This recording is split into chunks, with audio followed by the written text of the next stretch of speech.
You drove past it last week. That Red Lobster off the highway, the one with the big red sign that used to glow all the way down the road. The lot was empty. The windows were dark. The sign was still there, but the building behind it was dead. And here is the thing I need you to sit with.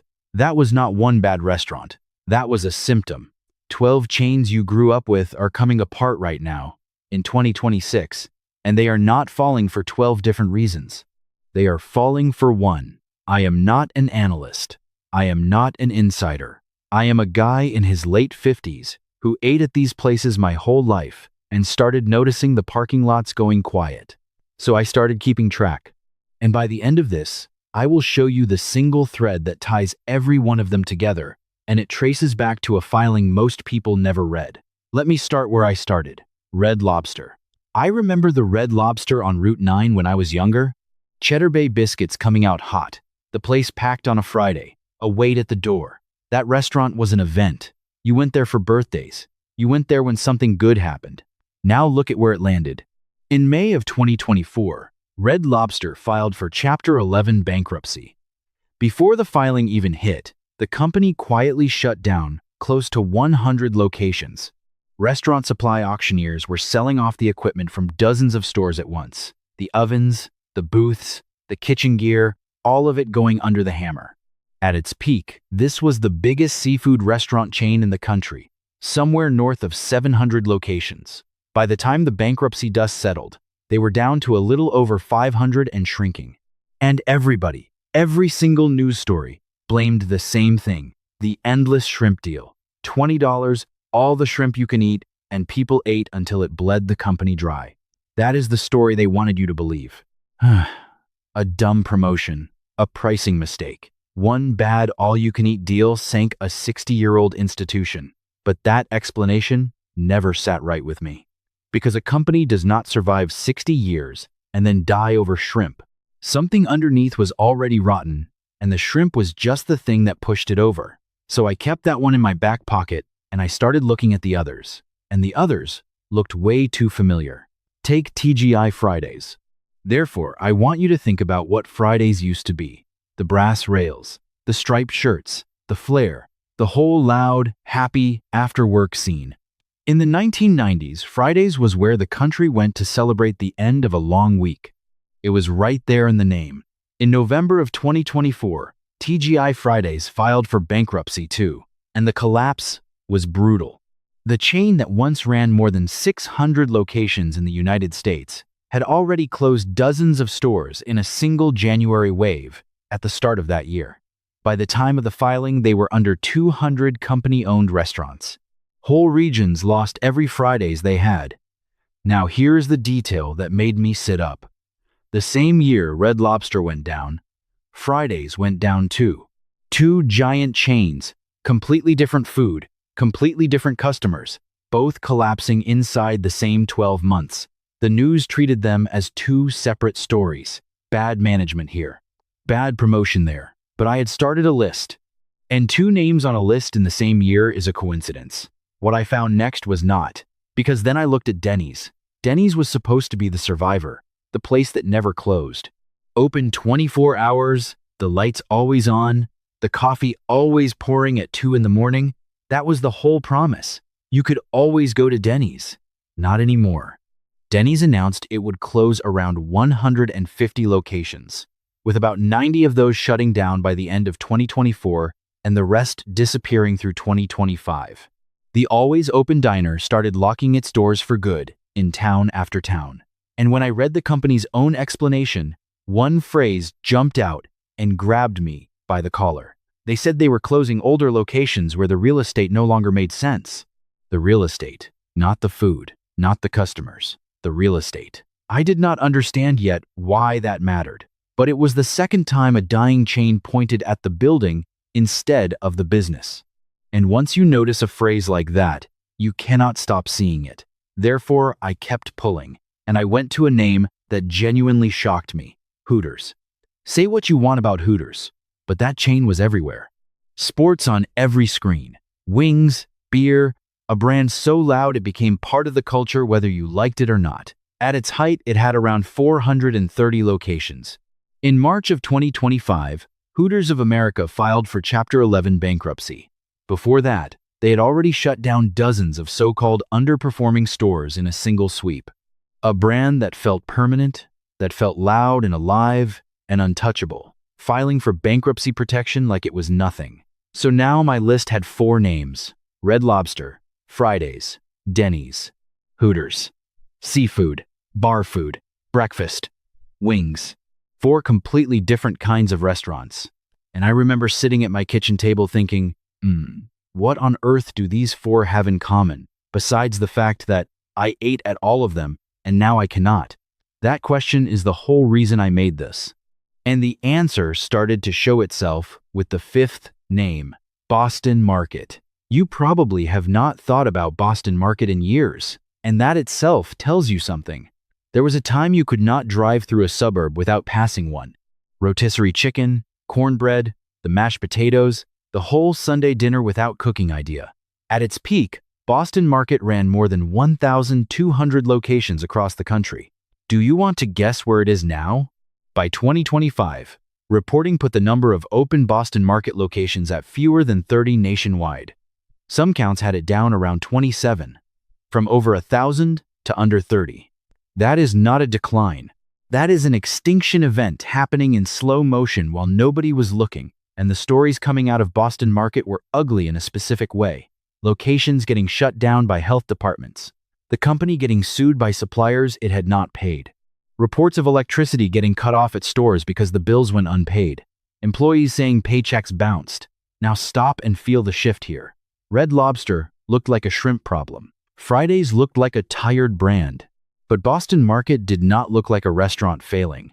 It looked like a company being drained. Unpaid suppliers, unpaid bills, money flowing out somewhere while the actual restaurant starved. And that was the moment my coincidence theory died. Because money does not just vanish from a company. Somebody moves it. So I stopped asking what was wrong with the food, and I started asking a colder question. Who owns these places? Who actually owns them? If you have been feeling this pull the same way I did, that need to follow the money all the way to the source and understand the full picture, I wrote 3 books that go deeper than anything I can cover in a single video. They are called The Collapse, Dead Weight, and Collapse Cash. And together they lay out the entire mechanism I am describing right now. The debt, the real estate plays, and what ordinary people can do when they finally see the machine clearly. You can find them linked in the description below. And I think if you have made it this far in this video, they are going to hit you exactly the way the empty parking lots first hit me. That is when the same kind of names started showing up behind door after door. Let me show you what I mean with Applebee's. Applebee's was the definition of middle America sitting down to eat.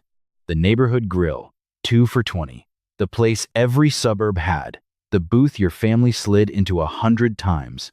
At its peak, Applebee's had over 2,000 locations in the United States. Now Applebee's is in a long, steady bleed.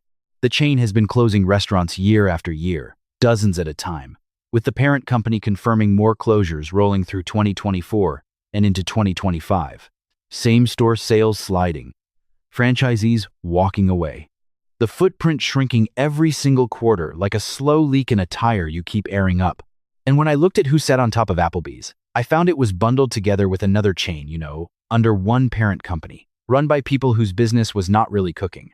Their business was financial engineering, buying brands, loading them up, and squeezing them. But I am getting ahead of myself, because the pattern was not finished showing me its face. It got clearer with the next one, Cracker Barrel.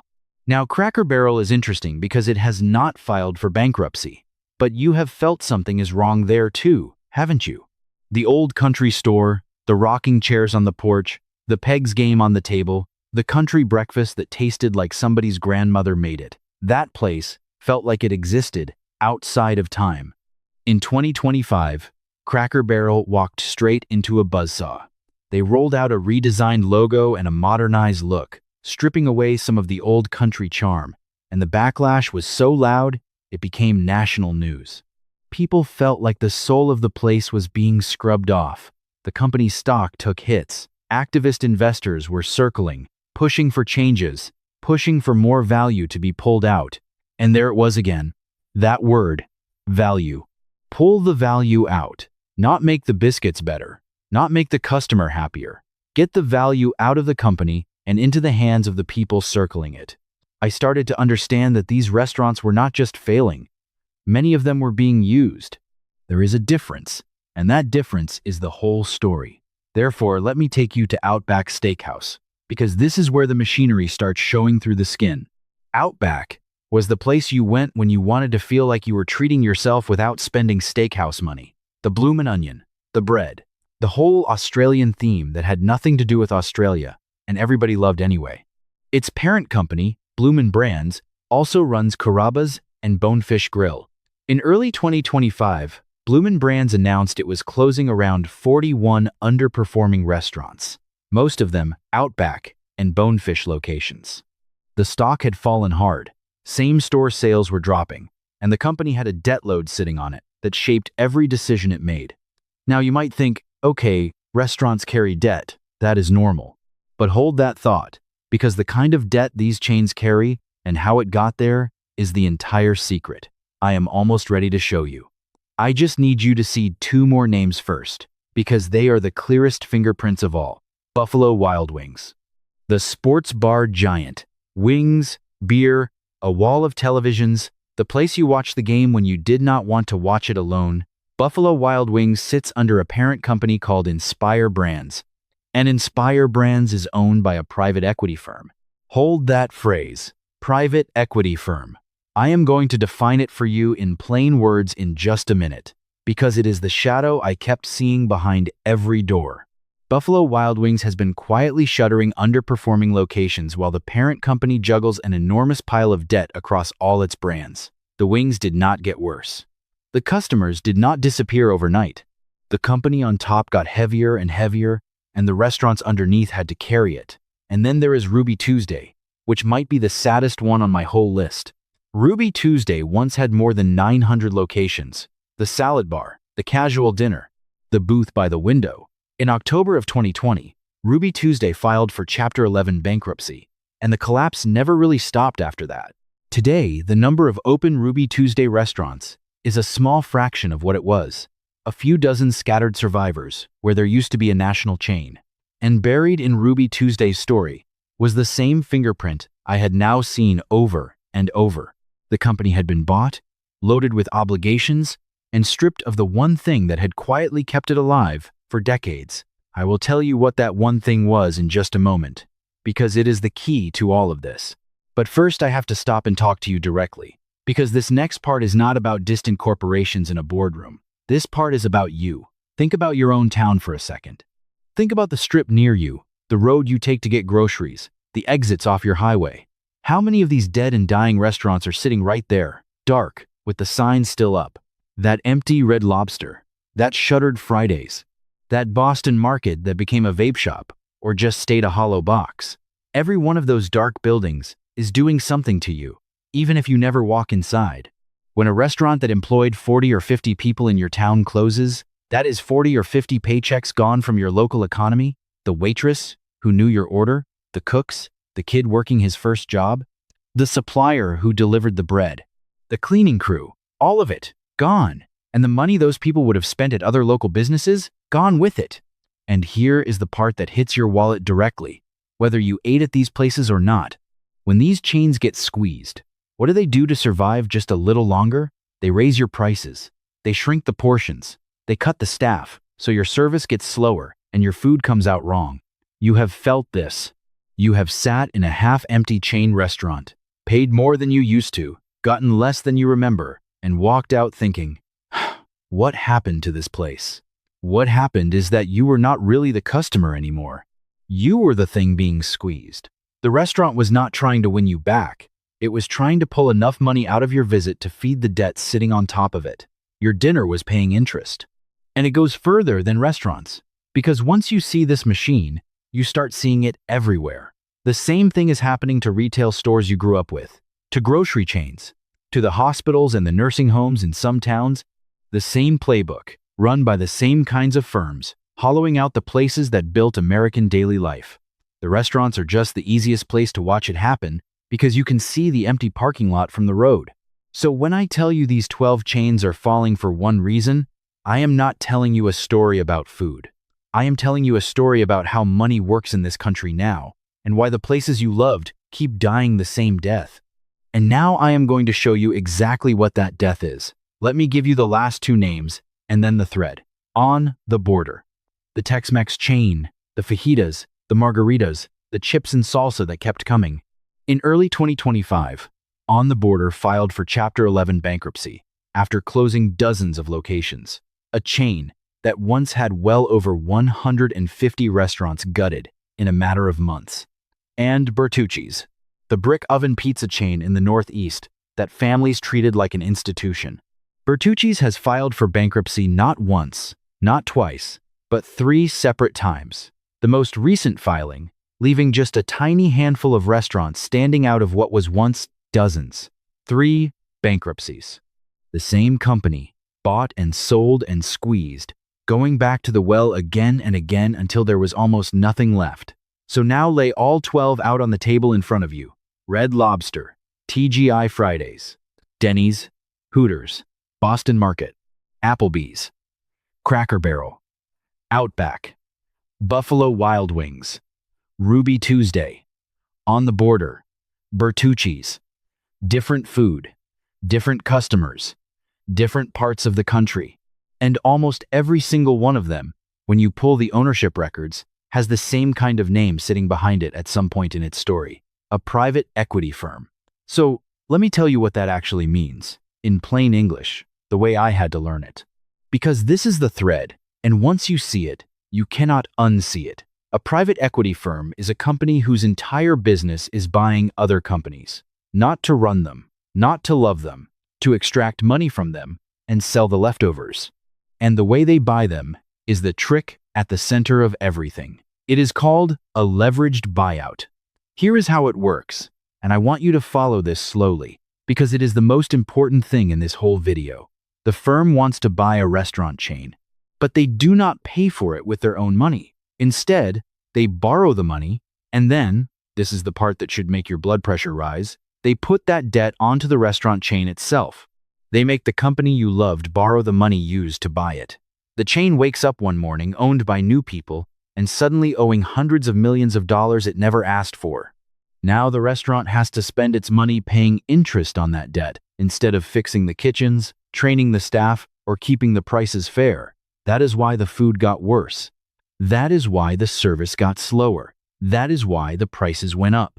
It was never the customers. It was the debt strapped to the company's back. But the leveraged buyout is only half of it. The other half is the part that connects every closing to that one phrase I kept hearing. The real estate.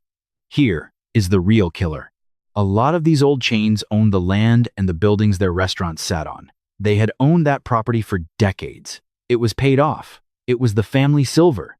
It was the one thing that made them safe. Because as long as you own your building, your rent is zero, and you can survive a bad year. And when the private equity firms took over, they did something called a sale-leaseback. They sold off all that valuable real estate, every building, every parcel of land, took the cash from the sale, and pocketed it. And then they made the restaurant rent its own buildings back. The same restaurant that used to own its location now had to pay rent on it every month, forever. This is exactly what happened to Red Lobster. The real story was never the endless shrimp. Years before the bankruptcy, the company's owners sold off Red Lobster's real estate in a sale-leaseback deal worth around $1.5 billion and took the money. Red Lobster went from owning its restaurants to renting them, saddled with rent payments it could never escape, even in years when business was fine. The shrimp deal did not kill Red Lobster.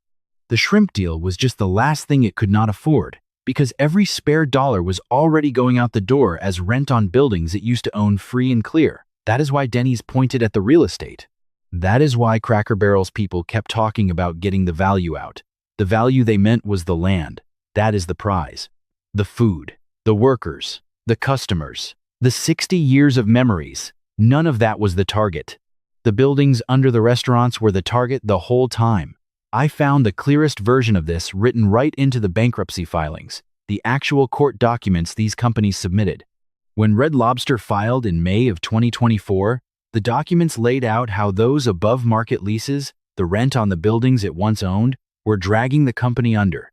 It was right there in black and white for anyone willing to read a court filing instead of a headline about shrimp. The buried cause was sitting in the public record the entire time, just dressed up in language designed to make your eyes glaze over. So follow the money the way I finally did. The firm borrows money to buy the chain. It puts that debt on the chain. It sells the chain's real estate and keeps the cash. It charges the chain rent to use buildings it used to own. It collects management fees off the top every year. And when the restaurant, bled from every direction, finally cannot pay, it files for bankruptcy.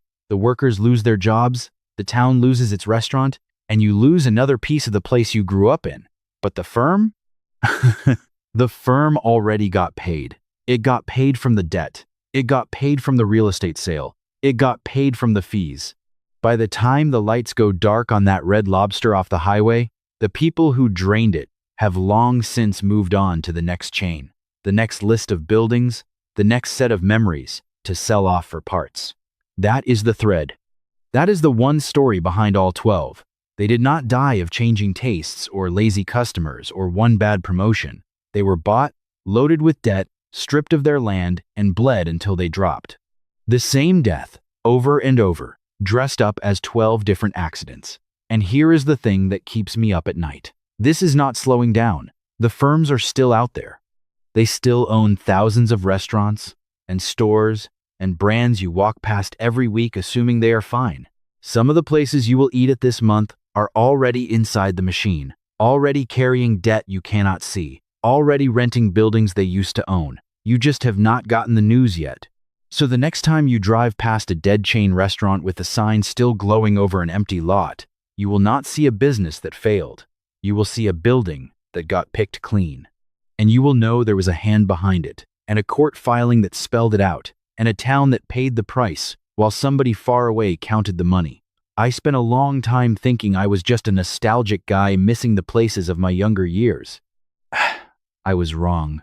I was watching a robbery happen in slow motion, in plain sight, one parking lot at a time, and so were you. You are the kind of person who trusts what you see with your own eyes more than what a press release tells you. You saw the empty lots before anyone explained them.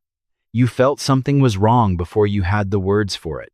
Now you have the words, and you have the mechanism, and you have the name for the shadow behind the door. So, let me ask you something, and I really want you to answer this one. Which closed restaurant in your own town was the one that first made you suspicious? Which dark building did you drive past and think, wait, that place was always packed. What happened? Tell me the name of it and the town down in the comments. Leave that comment, because I read them, and I am building a map of this, town by town, with the people who are paying attention. And if you want to keep pulling this thread with me, subscribe and stand with the people who are putting the real picture together, the ones who refuse to believe these were all just accidents. Because next I am going to show you the same machine inside the grocery stores, the supermarket chains you shop at every single week. And what I found about who really owns the food on your table is worse than anything I just told you. Do not let them tell you it was the shrimp. You know better now. That dark Red Lobster sign, this video gave you the overview, but it stopped right before the part that matters. Inside the circle, I walk you through the single filing thread linking all the chains. You can ask me your own question, and a real person? Me answers you myself. You'd be joining folks just like you, all in there together. Just point your phone's camera at the code on screen. Cancel anytime. One click. No risk. If stories like these matter to you, I hope you'll subscribe and stay close. There's plenty more right here, looking at the chains and stores quietly falling apart all around us.